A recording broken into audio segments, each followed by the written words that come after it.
sou a Renata Franco e hoje eu vou falar de um assunto muito importante e que muitas pessoas têm dúvida, que é a regularização de cosméticos naturais. Esse é um assunto bem denso, ele engloba algumas legislações, então eu peço que vocês tenham muita atenção e, como eu sempre gosto de falar, dar umas dicas iniciais. Feche todas as janelas que você não está usando do seu computador para que você consiga absorver melhor esse conteúdo. Dedique esse tempo para aprender e investir em você. Então foca na aula, separa um papel e uma caneta para suas anotações e ao fim dessa aula você vai ter uma visão completa sobre esse tema que nós estamos abordando hoje, que é a regularização de cosméticos naturais. Então aqui eu trago os pontos principais que nós vamos abordar hoje para que você tenha uma visão geral da aula e consiga se situar ao longo da minha explicação. Então primeiro eu vou falar sobre o Slow Beauty, né, e o movimento Slow de uma forma geral. Depois eu vou tratar um pouco sobre as Indie Brands e você vai entender bem como que os cosméticos naturais se inserem nesse contexto das Indie Brands, que são um destaque aqui no Brasil e no mundo como um todo.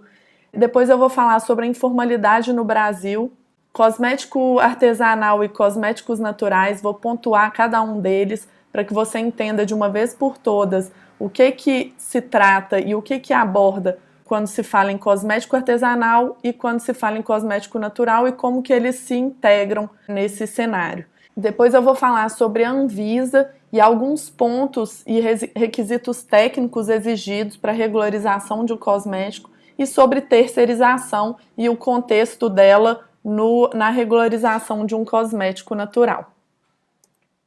Então, primeiro eu trouxe aqui 6 perguntas que ao fim dessa aula você vai conseguir responder e que são as principais dúvidas que a gente identificou quando se tratava desse assunto. Então, a primeira é: cosméticos tradicionais, cosméticos naturais e cosméticos artesanais, qual a diferença para sua regularização? É possível criar uma marca de cosméticos naturais sem ter formação específica em química, engenharia química ou farmácia? Quais são as regras a serem atendidas para a produção de cosméticos artesanais e ou naturais? O que é necessário atender para produzir um cosmético regularizado? Qual é o tratamento da Anvisa para a produção de cosméticos naturais? E o que são as Indie Brands que estão revolucionando a indústria cosmética? Primeiro, o que seria o movimento Slow? O movimento Slow é um movimento que propõe uma mudança cultural para a desaceleração da vida cotidiana. Essa ideia surgiu quando Carlo Petrini realizou um protesto contra a inauguração de um restaurante McDonald's na Piazza de Espanha, em Roma, em 1986. Então vocês podem ver que esse pensamento, né, esse conceito já vem desde 1986, começou com esse movimento Slow Foods, né, direcionado para a questão dos alimentos, e foi uma coisa que foi evoluindo, que eu vou pontuar no próximo slide. Então ele é um movimento amplo, que é uma revolução cultural contra a noção de que mais rápido é sempre melhor. Então trata-se de tentar fazer tudo à velocidade certa, né? É sobre ter mais qualidade em detrimento da quantidade em tudo, porque se percebeu que a gente foi evoluindo nesse mundo e fomos meio que trocando os pés pelas mãos, né? Então a gente se percebeu numa velocidade muito alta, numa vida muito acelerada, e muitas vezes isso não estava agregando em termos de felicidade e de propósito. Então esse slow movement, ele surgiu nesse conceito de aproveitar o momento, de ter um tempo certo para as coisas, de valorizar a qualidade e fazer tudo no tempo certo e na velocidade correta, sem atropelar muito as coisas.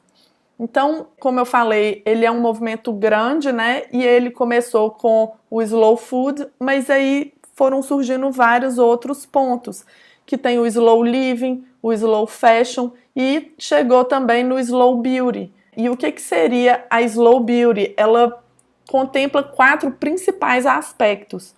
O primeiro, de que menos é mais, ou seja, valorizando a diminuição da quantidade de produtos cosméticos que a gente utiliza. Então não tem necessidade da gente ter aquele banheiro lotado de perfumes, opções de shampoos e condicionadores e várias opções, né? E a gente se perde. Isso tem muita relação também com a diminuição do consumo, de geração de resíduos. Então, um principal aspecto do Slow Beauty seria esse conceito de que menos é mais. Então, usar menos produtos, menos consumo, menos geração de embalagens, menos resíduos. O outro ponto seria da beleza natural. Então, é a aceitação da beleza sem excesso, sem exageros estéticos, considerando uma harmonia, tanto na questão estética, de procedimentos estéticos, quanto também na questão de aceitação de quem você é. Então, se você tem um biotipo característico, a Slow Beauty prega que você deve trabalhar a sua melhor versão dentro disso e não tentar fugir muito do que você é, né? E isso é uma aceitação da sua beleza e tentar valorizar o que você tem de belo, né? O outro ponto seria o autocuidado, que é tirar um tempo para cuidar de si, valorizar esse momento, fazer uma máscara facial e aproveitar esse momento no tempo certo. Então, é um outro aspecto do Slow Beauty. E o último ponto seria a origem dos produtos, a valorização tanto da produção dos seus próprios cosméticos ou também da utilização de cosméticos produzidos artesanalmente e a utilização de insumos naturais. E aí a gente chega no ponto das indie brands. Então, primeiro eu queria contextualizar e mostrar o grande potencial do Brasil nesse cenário de cosmético. Então, ele é o quarto mercado consumidor de cosmético, ficando atrás somente dos Estados Unidos, China e Japão. E no caderno de tendências da ABPEC, né, que é a Associação Brasileira da Indústria de Higiene Pessoal, Perfumaria e Cosméticos, nós identificamos alguns movimentos globais que eles trouxeram. Então, um deles é a personalização. O que acontece? Foi identificado que os cosméticos customizados têm sido uma das tendências mais fortes no segmento. Os consumidores eles têm buscado produtos únicos, desenvolvidos especialmente para as suas necessidades.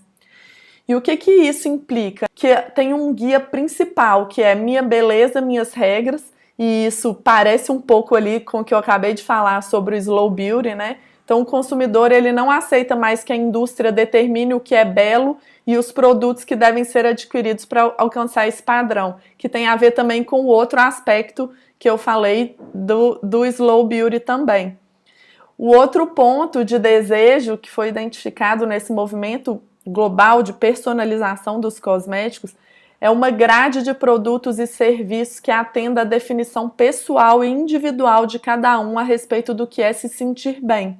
Então, o movimento, ele indica que é imprescindível olhar para o consumidor como um indivíduo e estudar o seu comportamento e suas necessidades pessoais. Então, entregar produtos e tratamentos customizados é a chave para conquistar o consumidor.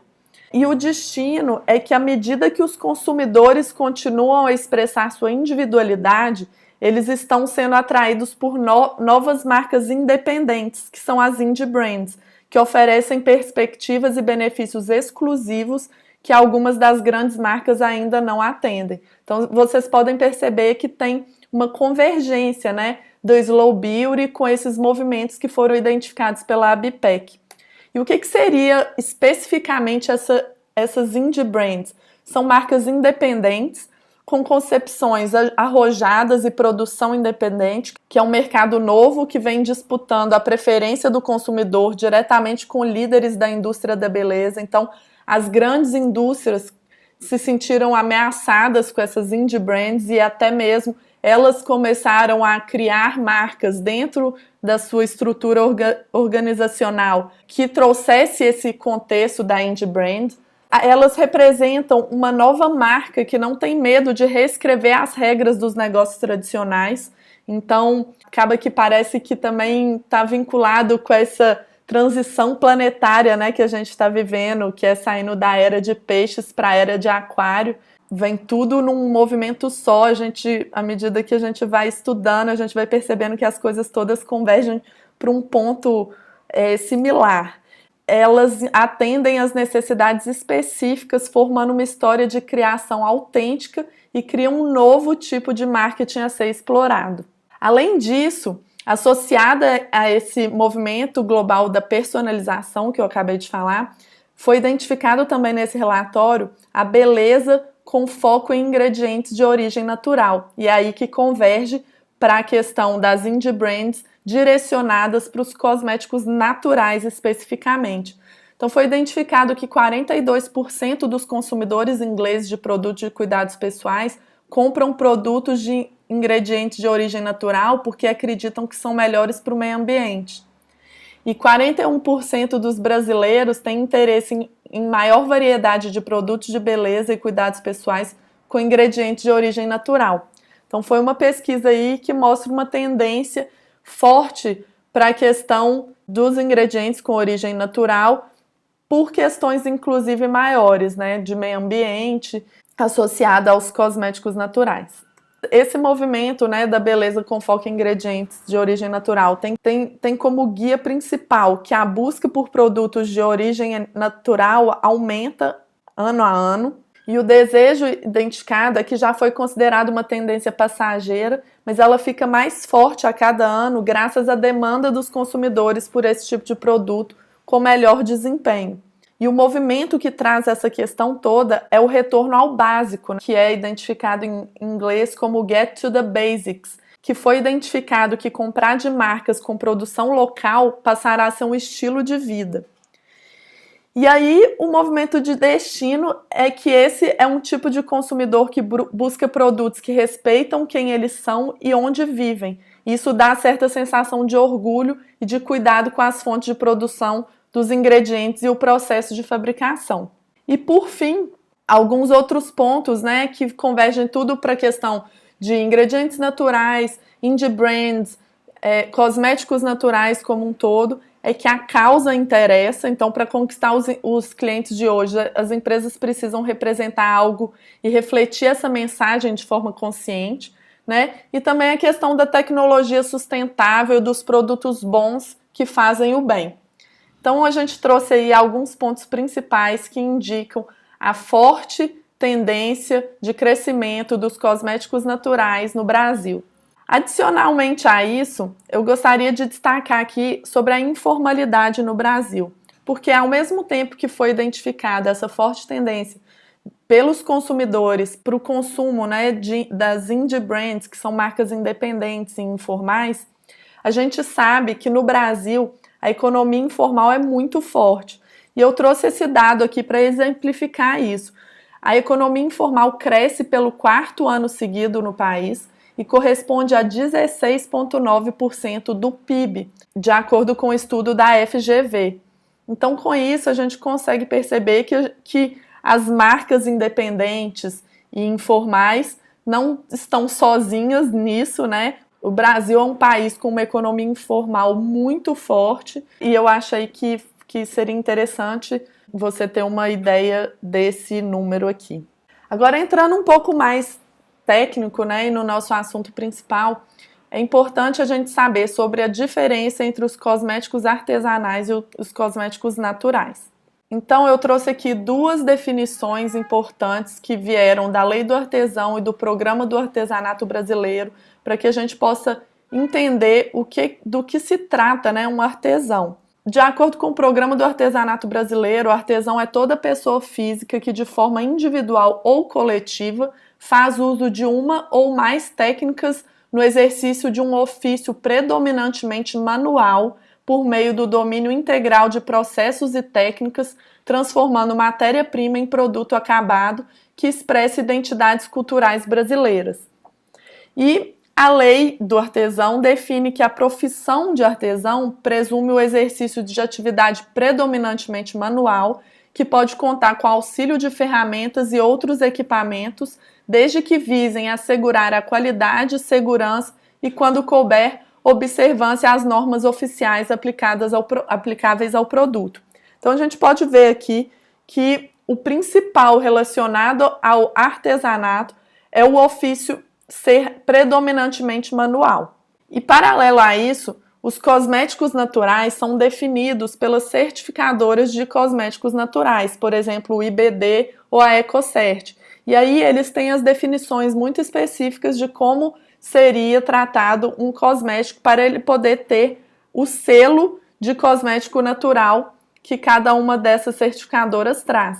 Então, é importante destacar que um cosmético natural pode ser ou não artesanal. Ou seja, um cosmético natural ele pode ser produzido de forma manual, que seria um cosmético artesanal, ou ele pode ser produzido também através de maquinários. Então é muito importante ter clareza sobre essa diferenciação de um e de outro, porque da mesma forma, um cosmético artesanal não necessariamente é natural. Você pode ter um cosmético artesanal produzido de forma manual, mas que ele seja um cosmético tradicional, ou seja, que utilize insumos que não sejam naturais.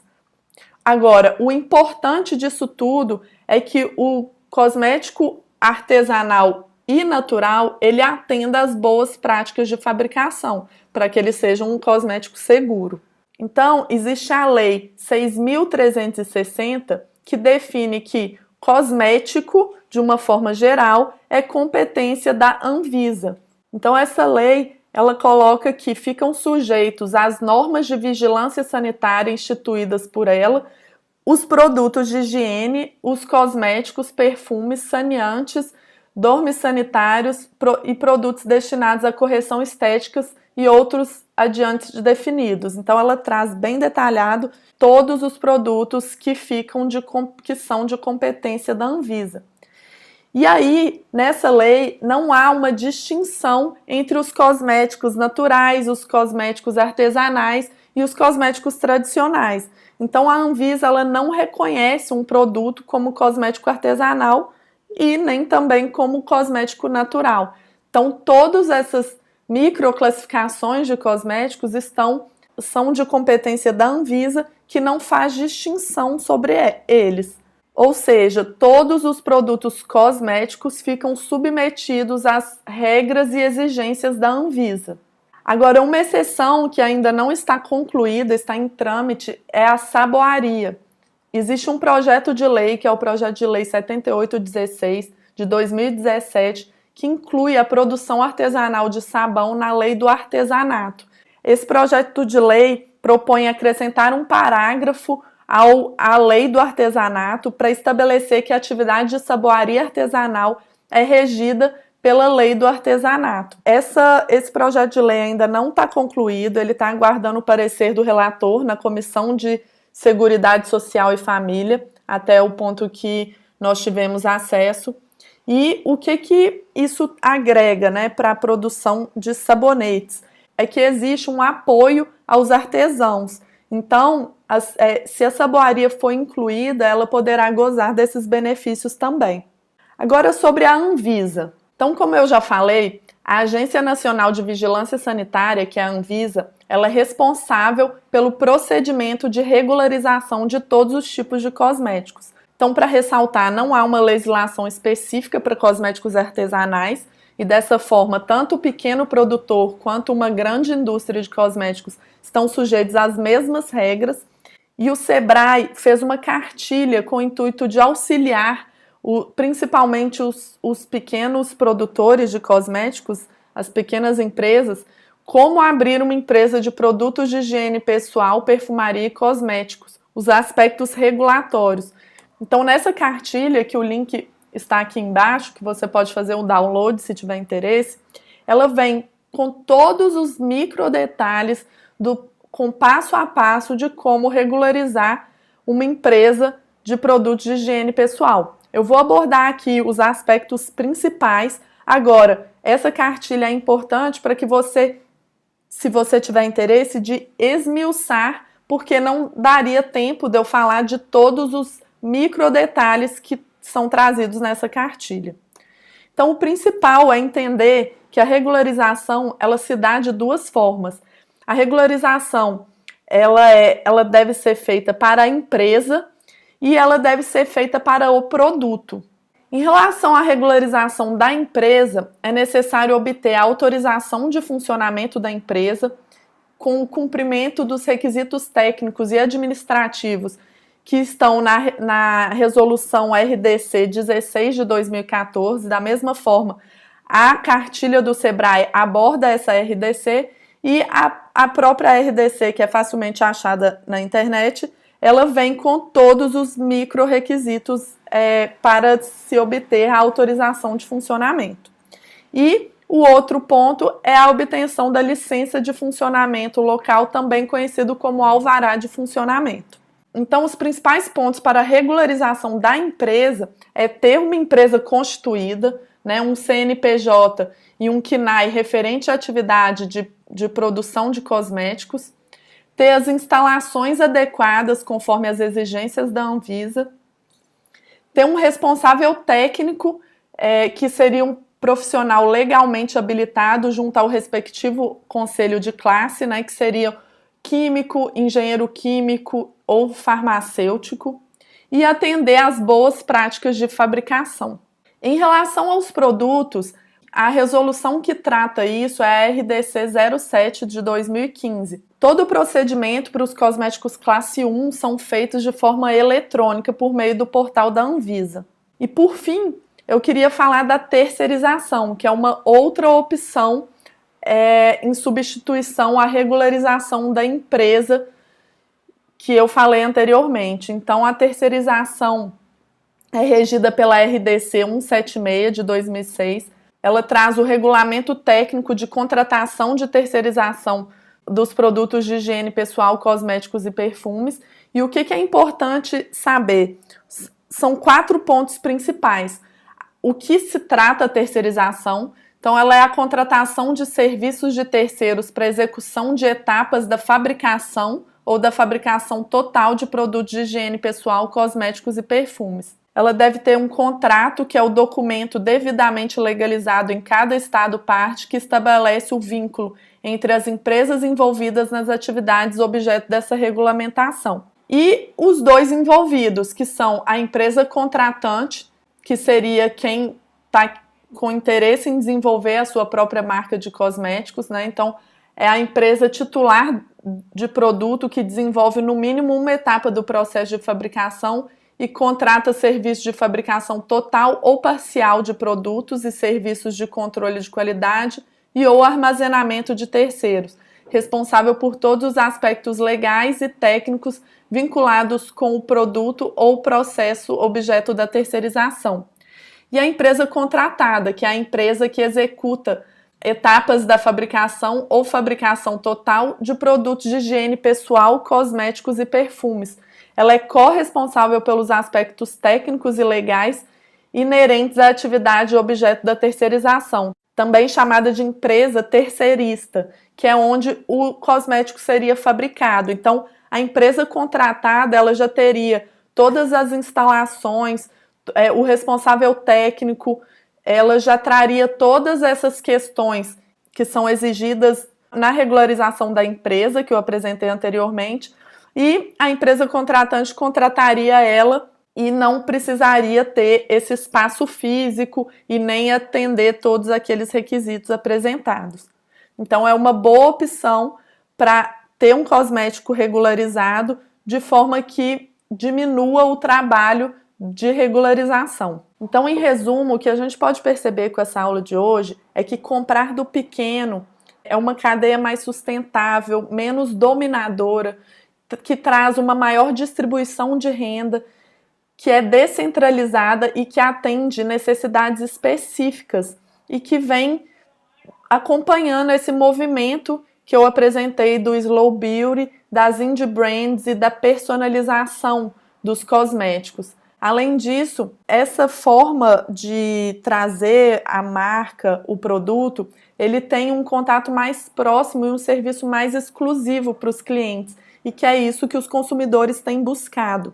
Então, a capacidade de personalizar seu produto é muito maior a partir do momento que você tem uma marca pequena e atende necessidades específicas do seu público-alvo, e que é um ponto que as grandes indústrias não conseguem atender, porque elas trabalham em massa e elas têm percebido uma mudança forte do consumidor para isso. Então, em relação à regularização do cosmético, um comparativo que eu acho interessante de fazer é que é como fazer um bolo. Existem várias pessoas que produzem alimentos, bolo, pães, lanches de maneira informal, e para isso seria necessário regularizar a cozinha e atender os requisitos, mas as pessoas têm trabalhado dessa forma.